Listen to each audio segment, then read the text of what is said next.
Welcome to my channel. I am Simran Sahani and आज हम पढ़ेंगे क्लास 12 के इंडियन इकोनॉमी का chapter 3 liberalisation, privatisation and globalisation. If you don't know me, I am Simran Sahani and मैंने अपने channel पे 11th 12th ह्यूमैनिटीज़ के सारे सब्जेक्ट्स पढ़ाए हुए, political history, geography, eco, sociology, psychology. You can go and watch all the videos. English भी है, तो अगर आपको मैक्रो इकोनॉमिक्स पढ़नी है, नीचे प्लेलिस्ट गिवन है, और इंडियन इकोनॉमी की प्लेलिस्ट गिवन है, जाके आप पढ़ सकते हो।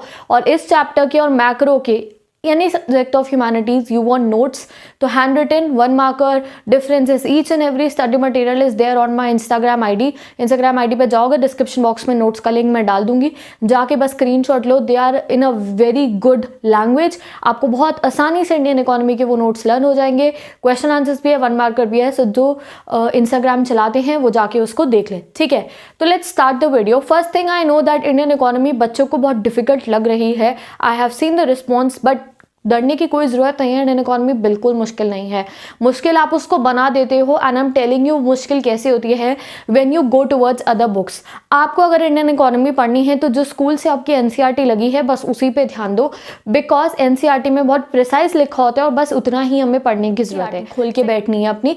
जब भी आप लर्न करो एनसीईआरटी की लैंग्वेज लर्न करो, it's very easy and I will explain you chapter in a way that आपको ये चैप्टर बहुत आसान लगने वाला है, ठीक है। और एक और चीज़ होती है, ये जैसे ये 3.1 इंट्रोडक्शन, फिर क्या है हमारा 3.2 टॉपिक आएगा, 3.3 टॉपिक आएगा। तो टॉपिक को पढ़ के नीचे की चीज़ पढ़ने का फ़ायदा है। ऐसे ही आप स्टार्टिंग से आपने पढ़ना शुरू कर दिया दैट इंडियन की इकोनॉमी में रिफॉर्म्स लाने की ज़रूरत इसलिए थी क्योंकि हमने अपने स्ट्रक्चर को स्टेबलाइज करना था और फिर स्ट्रक्चर में रिफॉर्म लाने थे। तो अभी आपको यही नहीं पता भैया इंडियन इकोनॉमी में हो क्या रहा था, और आप आगे स्टेबलाइजेशन एंड स्ट्रक्चर रिफॉर्म पे, तो समझ नहीं आएगा। तो let's start the video from the starting and let's start the chapter.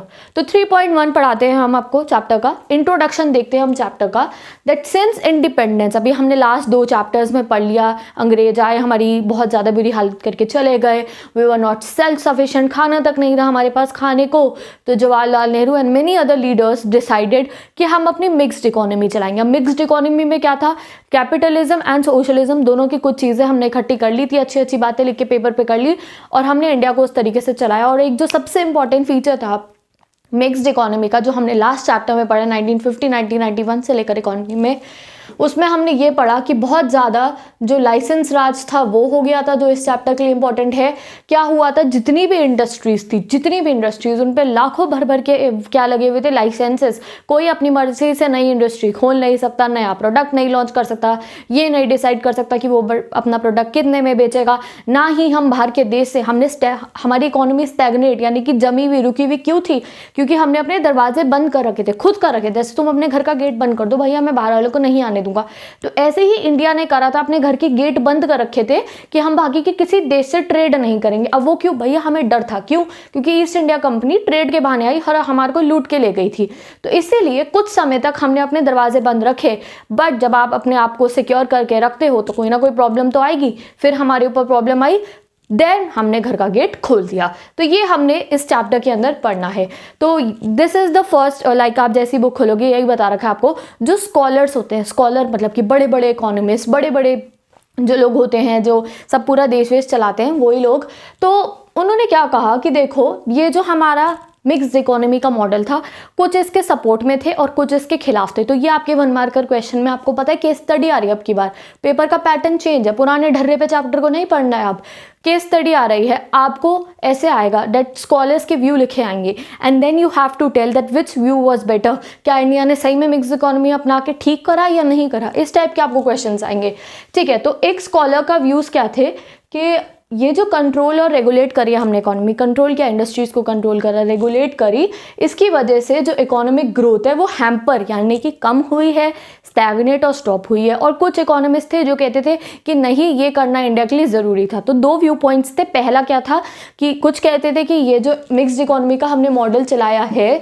ये इंडिया का फ़ायदा ही करके गया है, हम थोड़े सेल्फ सफिशिएंट तो हो गए भैया, अपने लिए अनाज तो ले सकते हैं ग्रीन रेवोल्यूशन करके।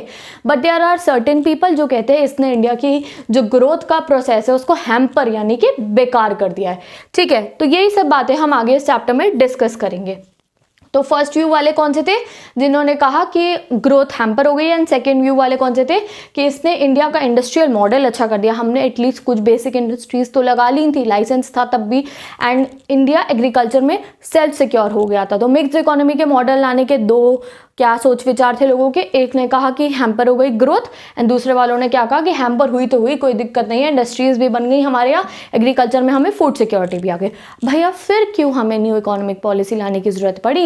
ये LPG लिबरलाइजेशन प्राइवेटाइजेशन ग्लोबलाइजेशन जो 1991 में हुई, तो उसे लाने की क्या जरूरत पड़ी? देखो अब तुम अपनी लाइफ में चेंज कब लाते हो? जब तुम क्राइसिस में होते हो। तुम पढ़ नहीं रहे थे, अप्रैल आया, मई जून जुलाई अगस्त चला गया, नवंबर में आके तुम लोग सीरियस हुए भैया पढ़ना है। क्यों? जब तुम्हारे सर पे पहाड़ टूटा, जब तुम क्राइसिस में थे, जब तुम्हारे मॉक बोर्ड में अच्छे नंबर नहीं आए, तब तुमने सोचा तुम पढ़ोगे। तो वैसे ही इंडिया के साथ हुआ। जब इंडिया में इकोनॉमिक क्राइसिस आया तब इंडिया को लगा भैया अब घर का गेट खोलना पड़ेगा, अब इकोनॉमिक सिस्टम को चेंज करना पड़ेगा, तो लेट्स स्टडी। तो what was the need for the economic reform? सबसे बढ़िया 6 नंबर का क्वेश्चन है ये इंडियन इकोनॉमी में, very like the most important one, कि इंडिया के अंदर इकोनॉमिक रिफॉर्म की ज़रूरत क्या थी। तो लेट्स स्टडी। तो सबसे पहला क्या है, ये जो 8 मैंने यहाँ लिखे हैं ना, इनको डायरेक्ट ऐसे ही आपको लर्न करना है। I will explain to you. और ये जो फर्स्ट वाला है, this is the heart and soul of the chapter, that क्यों ज़रूरत पड़ी इंडिया को LPG लाने की। तो फर्स्ट क्या था कि हमारा जो फॉरेन एक्सचेंज रिजर्व था, जो डॉलर थे हमारे, फॉरेन एक्सचेंज चैप्टर में फॉरेन एक्सचेंज पढ़ लिया है ना, बाहर के देश की करेंसी, डॉलर तो हम रखते हैं, किसी भी देश की, बाहर के देश की करेंसी हमारे पे ख़त्म थी, बिल्कुल ख़त्म थी हमारे पास बाहर के देश की करेंसी। हमारे फॉरेन एक्सचेंज का रिजर्व इतना नीचे चला गया था दैट हम लोगों ने बोरोइंग करनी पड़ी अब्रॉड से, और बोरोइंग करने के बाद भी हमारे पास इतना भी पैसा नहीं था, इतना फॉरेन एक्सचेंज भी नहीं था कि हम 2 हफ्ते का इम्पोर्ट संभाल सके। 2 हफ्ते का इम्पोर्ट मतलब कि हमने 2 हफ्ते तक कुछ बाहर से मंगाया है तो उसका पैसा तो देना पड़ेगा ना, तो इतने पैसे भी नहीं थे कि हम उस इम्पोर्ट के पैसे दे सके। और जो बाहर के इंटरनेशनल लीडर्स होते थे उनसे हमने लोन्स जो ले रखे थे, उनको लोन के ऊपर इंटरेस्ट देने का बिल्कुल पैसा नहीं था, बिल्कुल कंगाल हो गए थे हम इंडिया वाले। हमारी जो फॉरेन एक्सचेंज थी बिल्कुल फॉल डाउन हो गई थी। अब तुम ये सोचोगे भैया ऐसी कंगाली आई किस बात से, क्यों चाहिए फॉरेन एक्सचेंज, क्या मंगवा रहे थे बाहर से, मुझे ये बता दो। तो पता क्या मंगवाते थे बाहर से हम? पेट्रोल, ठीक है, हमने आईफोन नहीं मंगाते थे उस समय पे, मैकबुक नहीं मंगाते थे, ना ही कुछ और चीज़ मंगाते थे बाहर से। तो फिर क्या मंगाते थे? लाइक इंडिया वाले अभी तो खाना ही खा रहे थे मजे में, मंगवाते थे हम ऑयल, और उस समय पे ऑयल क्राइसिस भी हुआ था, इसीलिए सबसे ज़्यादा फॉरेन एक्सचेंज की ज़रूरत किस में पड़ती थी? 1 मार्कर में आ गया ये हमारा। तो हम ऑयल और अदर एसेंशियल आइटम्स, कुछ एसेंशियल आइटम्स जो इंडिया में प्रोड्यूस नहीं होती है, कोई ऐसी टेक्नोलॉजी जो इंडिया में प्रोड्यूस नहीं होती, इंपॉर्टेंट चीज़ें ही हम फॉरेन एक्सचेंज से मंगवाते थे, और उस तक के लिए हमारे पास पैसा नहीं था। As a result foreign exchange जब फॉल डाउन हुआ तो एसेंशियल गुड्स यानी कि जो रोज़मर्रा की चीज़ें होती है ना, घर के खाने की, डोमेस्टिक यूज़, ऑयल हो गया, सब्जियां हो गई, जितनी भी डेली यूज़ की चीज़ें होती हैं उसके प्राइस राइज हो गए, इंडिया के अंदर इन्फ्लेशन आ गया, महंगाई बढ़ गई, महंगाई बढ़ी तो फिर इकोनॉमिक रिफॉर्म लाने की ज़रूरत थी। तो लेट 90s के अंदर ऐसी हालत हमारी हो गई थी, फॉरेन एक्सचेंज नीचे चला गया था। हमने बाकी कंट्रीज से मदद मांगी कि भैया हमारी मदद कर दो, बट किसी ने हमारी मदद नहीं करी उस समय पे, नो वन हेल्प्ड अस। एक हमारा जो जिगरी यार था रशिया, सोवियत यूनियन, वो भी बेचारा इस समय पर बहुत बुरी हालत में था, डिसइंटीग्रेशन उनका होने वाला था, तो उन्होंने भी हमारी मदद नहीं करी, USA ने भी नहीं करी, किसी ने नहीं करी। तो हम लोग किसके पास गए? इंडिया वाले किसके पास गए? We went to the World Bank, IMF and IBRD। IBRD की फुल फॉर्म तुम मुझे डिस्क्रिप्शन बॉक्स में कमेंट करके बताओ, कमेंट सेक्शन में कमेंट करके बताओ IBRD क्या है।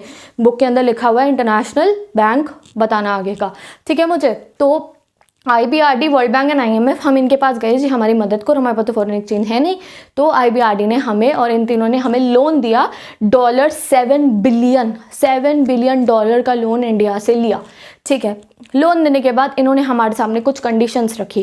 क्या कंडीशन रखी? कि खुद को करो लिबरलाइज, प्राइवेटाइज एंड ग्लोबलाइज करो, आगे पढ़ाऊंगी। और तब इंडिया ने अपने घर का गेट खोल दिया, लाइसेंस हटा दिए, रिस्ट्रिक्शंस हटा दिए, और खुद को ग्लोबलाइज यानी कि बाहर के देश से कनेक्ट करना जोड़ दिया। लाइक हमने कहा आ जाओ भैया MNC लेके, डोमिनोज, मैकडोनल्ड्स, एप्पल, आईफोन और ये सैमसंग, ये सब आ जाओ भैया, आ जाओ, हमने गेट खोल लिया, आ जाओ हमारे यहाँ। तो ये काम हुआ जब हमारा फॉरेन एक्सचेंज फॉल डाउन हुआ। और भी बहुत रीजंस थे, खाली फॉरेन एक्सचेंज वाला नहीं था। तो इसलिए हमारी नई इकोनॉमिक पॉलिसी बनी। जो नई इकोनॉमिक पॉलिसी थी वो बनी 1991 के अंदर, एंड PV नरमेशा राव उस समय पे प्राइम मिनिस्टर थे, कांग्रेस पार्टी के थे ये। एंड फाइनेंस मिनिस्टर उस टाइम पे कौन थे? डॉक्टर मनमोहन सिंह, जिनको हम जानते हैं, वो हमारे जो रीसेंट प्राइम मिनिस्टर थे।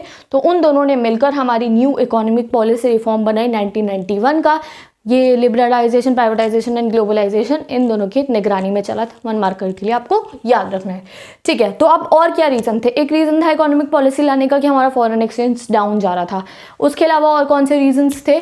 Adverse balance of payment. भैया जब हमारा फॉरेन एक्सचेंज फॉल डाउन जा रहा है तो बैलेंस ऑफ पेमेंट में तो दिक्कत आएगी ही ना, तो बैलेंस ऑफ पेमेंट बिल्कुल ही बिगड़ गया था।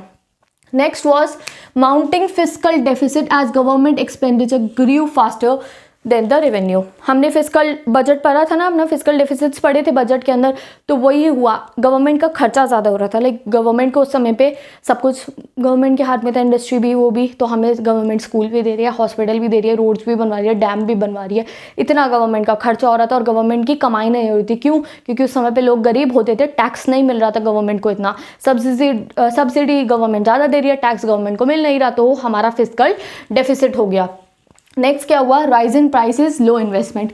महंगाई इतनी बढ़ गई थी, बहुत महंगाई बढ़ गई थी और लोगों के पास पैसा नहीं था नई चीज़ों में इन्वेस्ट करने का। अब तुम्हारे पास पैसा है, तुम कोई दुकान खोल लोगे, तुम कोई इंडस्ट्री खोल लोगे, उसमें मशीन लाओगे, अब लोगों पे पैसा ही नहीं था, ऊपर से महंगाई हो गई, तो ये रीज़न था। Next was failure of public enterprises. जितनी भी गवर्नमेंट चला रही थी ना industry enterprises, PSU, public sector undertakings, वो फ़ायदा नहीं दे रही थी, वो प्रॉफिट नहीं दे रही थी, इसलिए हमें दिक्कत हो रही थी।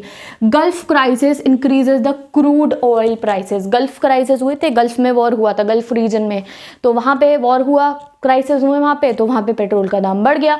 अब पेट्रोल और ऑयल का दाम बढ़ा है, फॉरेन एक्सचेंज हमारे पास है नहीं, फिर ये हमारी नेक्स्ट प्रॉब्लम थी। 7th problem was collapse of Soviet union. हमारा जिगरी यार सोवियत यूनियन 1991 में डिसइंटीग्रेट हो गया, तो उसके बाद से हमें बहुत प्रॉब्लम हुई, हमारे हेल्प करने के लिए कोई था नहीं। Next, high rate of deficit financing. तो ये सब दिक्कतें थी, तो हम इकोनॉमिक रिफॉर्म लाए and this will definitely come in your board exam. Instagram के नोट्स पे आपको इसका डिटेल्ड आंसर मिल जाएगा इन अ वेरी परफेक्ट लैंग्वेज, तो वहाँ से जाके आप वो ले सकते हो। अगर इंस्टा नहीं चलाते हो तो यही क्वेश्चन आप लिखना, what were the needs of the economic reform. तो foreign exchange reserve fall down हो रहा था, ये 8 के 8 में से कोई भी 6 आप लर्न कर लेना, ठीक है। तो ये बात हो गई भैया। आप लेकर आएंगे न्यू इकोनॉमिक पॉलिसी। तो हमारी न्यू इकोनॉमिक पॉलिसी जुलाई 1991 के अंदर लॉन्च हुई और उसके 3 मेन महारथी थे। कौन से थे? LPG। तो L मतलब क्या है? लिबरल होना, यानी कि आज़ादी मिल जाना। तो reducing government role in many areas. आज़ादी किससे मिली? गवर्नमेंट पहले ना ऐसे सर पे मम्मी की तरह बैठा हुआ था, भैया ना पार्टी करने जाना है, ना बाहर दोस्तों के साथ घूमने जाना है, ना ही तुमने कोई नई चीज़ शुरू करनी है, ठीक है, इस टाइप से हो रखा था। बट अब गवर्नमेंट का कंट्रोल हटाने की बारी आ गई थी, reduce the role of government, हम लिबरल होने वाले थे। नेक्स्ट चीज़ वो removing restriction of private sector. Private sector मतलब मैं तुम, हमने सोचे, हम दोनों ने सोच लिया, हम 2 बच्चों ने सोच लिया हम अपनी इंडस्ट्री खोल लें। पुराने ज़माने में चले जाओ तो हम नहीं खोल सकते थे, हमारे पे इतने सारे रिस्ट्रिक्शन थे, बट अब समय आ गया था कि ये रिस्ट्रिक्शन हट गए थे। हम चाहे तो किसी भी चीज़ की इंडस्ट्री मिलकर खोल सकते थे, हम चाहे तो कोई होटल खोल ले, हम चाहे तो कोई कुछ भी चीज़ जो हमारे मन में आए हम खोल सकते थे। तो प्राइवेट सेक्टर्स के ऊपर से हम चाहते तो कोई फ़ोन की कंपनी लॉन्च कर देते, कोई टेलीकम्युनिकेशन कंपनी लॉन्च कर देते, अब हम कर सकते हैं। बट उस ज़माने में जब हम लोग वो नहीं थे, क्या नहीं थे, हम लोग प्राइवेटाइजेशन अलाउड नहीं थी, तो पहले गवर्नमेंट पे जाओ लाइसेंस लो, गवर्नमेंट मना कर देती थी, तो ये सारा सीन था। तो अब ये सीन हट गया था, removing restriction on private sector. Next thing was removing trade restriction between India and the world, और इस चीज़ को बोला गया globalisation. What is the meaning of globalisation? Globalisation मतलब कि बाहर के वर्ल्ड से इंटरेक्ट करना, बाहर के देश के लोगों से इंटरेक्ट करना, वहाँ पे गुड्स भेजना, अपने वहाँ से गुड्स लेकर आना, वहाँ पे सर्विसेज भेजने, वहाँ से सर्विसेज लेकर आना। तो पहले ये सब नहीं हो रहा था, अब ये सब करने का टाइम आ गया था, ठीक है। तो what were the set of policies that could be classified for this, like हम क्या करा हमने ऐसा LPG लाने के लिए? तो LPG लाने के लिए हमने मेन 2 चीज़ें करी थी। हमने स्टेबलाइजेशन मेजर्स लगाए थे और स्ट्रक्चरल रिफॉर्म्स लेकर आए थे।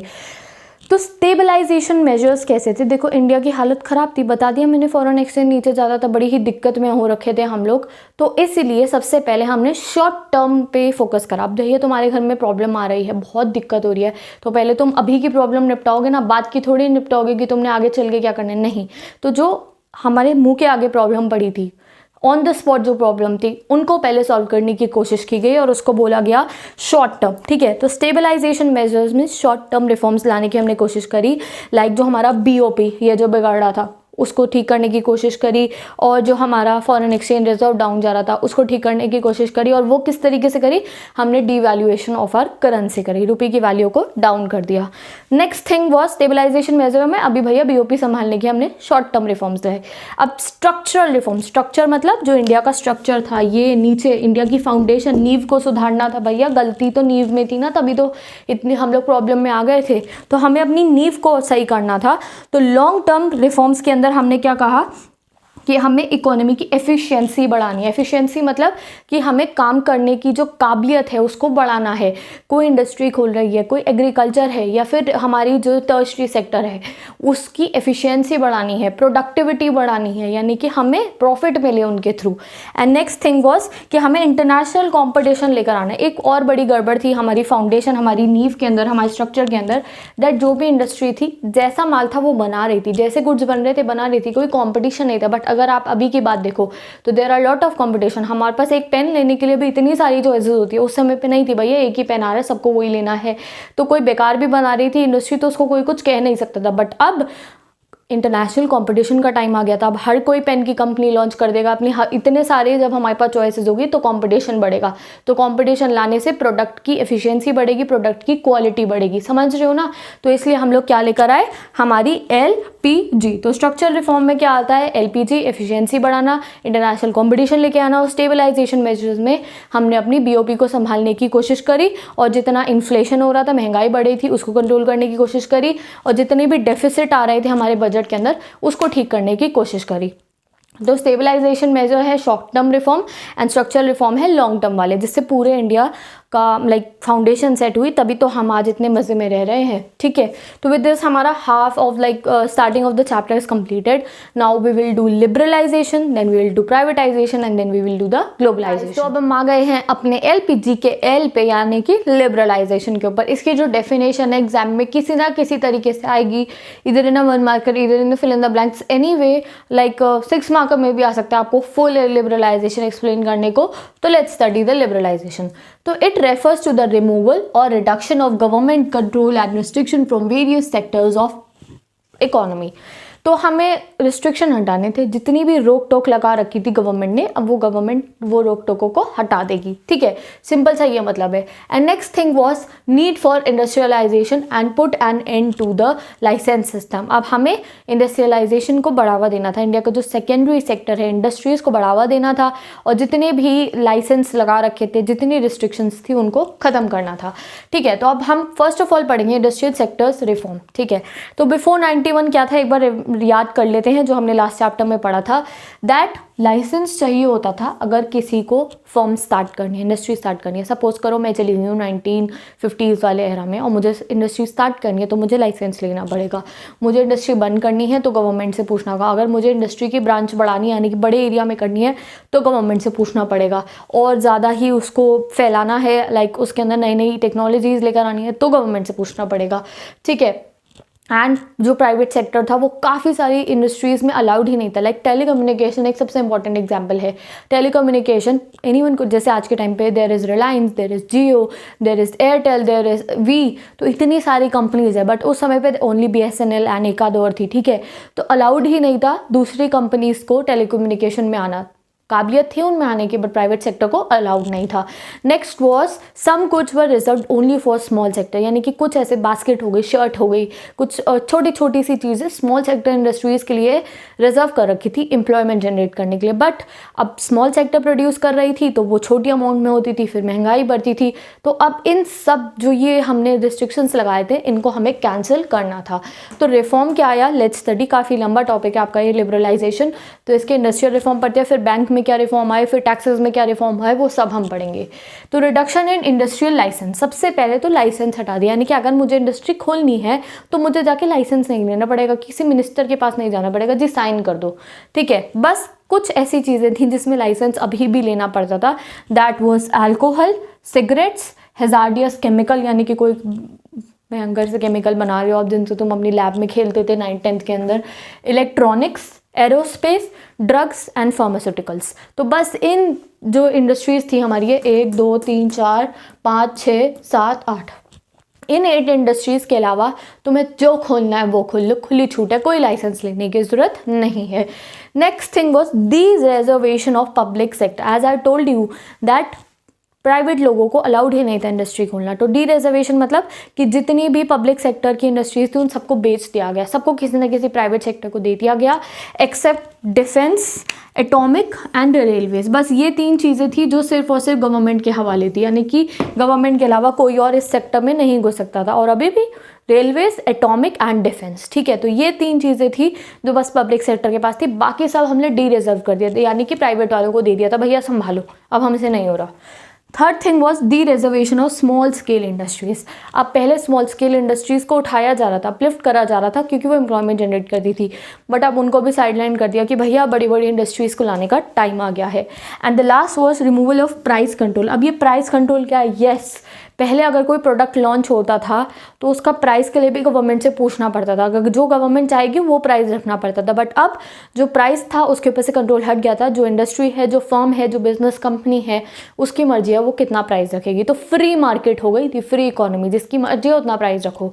सो विद दिस हमारा इंडस्ट्रियल सेक्टर रिफॉर्म कंप्लीट हो गया है। लेट्स स्टडी आगे का लिबरलाइजेशन, फिर हम let's start the other reforms जो हमारे लिबरलाइजेशन में हुए थे। तो in a very detailed way we will learn it today. So financial sector reforms, industrial sector में तो हमने पढ़े, फाइनेंशियल सेक्टर में हम बैंक के बारे में पढ़ेंगे कि बैंक्स के अंदर बहुत रिफॉर्म आए थे बिफोर 1991 से पहले। जो RBI था, सारे के सारे बैंकों के जो पिताजी दादाजी जो भी तुम कहते होगे अपनी लैंग्वेज में RBI, तो वो सब कुछ रेगुलेट करता था, यानी कि बैंक कितना पैसा अपने पास रख सकता है, बैंक इंटरेस्ट रेट कितना रखेगा, बैंक लेंडिंग रेट कितना रखेगा, everything was decided by the RBI। But अब ये जो रिस्ट्रिक्शन थी इसको भी हटाना पड़ेगा, ये टाइम आ गया था। तो RBI का रिफॉर्म आया, यानी कि ये फाइनेंशियल सेक्टर का रिफॉर्म आया कि RBI रेगुलेटर से सिर्फ फैसिलिटेटर बन जाए, यानी कि RBI सिर्फ कह सकता है ये कर लो, ये कर लो, ये कर लो, रोक टोक नहीं लगा सकता। It can only suggest you, like me, मैं बस तुम्हें कह सकती हूँ बच्चों पढ़ लो पढ़ लो पढ़ लो, बट तुम्हारी मम्मी के पास राइट है तुम्हें चाटा लगा के पढ़ने बैठाने का, ठीक है, समझ रहे हो मेरी बात को। तो RBI अब बस एक फैसिलिटेटर बन गया था, जो बस जो बैंक्स है उनको बता सकता है ये करो, ये करो और ये करो।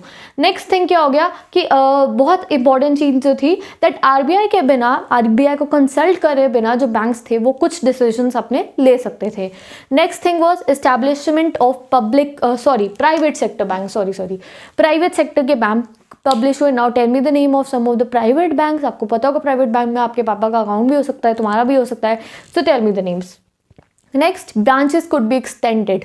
जो बैंक्स है जो कुछ सर्टेन कंडीशंस को फुलफिल कर रहे हैं वो अपनी ब्रांचेस को एक्सटेंड कर सकते हैं। Next question, foreign investment limit was increase to 50%, यानी कि जो फॉरेन में इन्वेस्ट हो सकता है उसकी लिमिट इंक्रीज कर दी गई थी।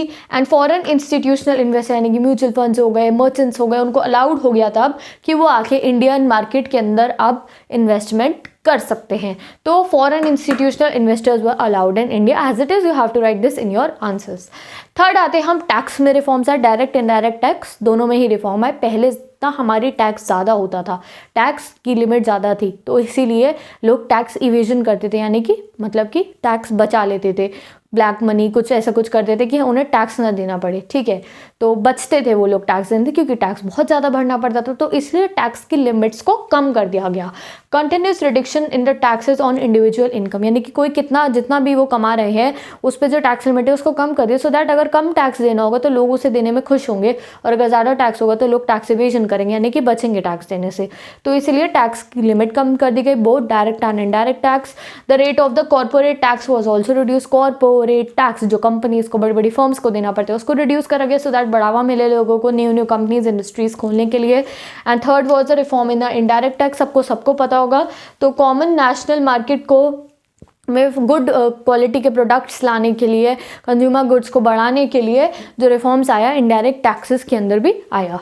Next will come to the trade and investment policy reform. तो ट्रेड एंड इन्वेस्टमेंट पॉलिसी में भी बहुत रिफॉर्म आए थे, लेट्स स्टडी। तो we all know before 1991 tariffs and quotas. अभी मैंने आपको लास्ट चैप्टर नहीं पढ़ा है, अगर लास्ट चैप्टर 1950 टू 1991 में इकोनॉमी कैसी थी तो पढ़ो, डिस्क्रिप्शन बॉक्स में लिंक गिवन है, एक एक वीडियो का अलग लिंक डाला है, इंडियन इकोनॉमी का अलग और सेकंड चैप्टर का अलग, थर्ड का भी डल जाएगा, फोर्थ का, फिफ्थ का, पूरे लिंक्स डाल दूंगी, प्लेलिस्ट भी डाल दूंगी, मैक्रो की भी डाल दूंगी, सो दैट तुम्हें कोई दिक्कत ना हो। Description box will give you each and everything. Okay, तो यहाँ हमें पता है तारीफ लगे हुए थे, कोटा लगे हुए थे, बाहर के देश से ट्रेड करना कोई आसान काम नहीं था, तो इसमें भी रिफॉर्म आया।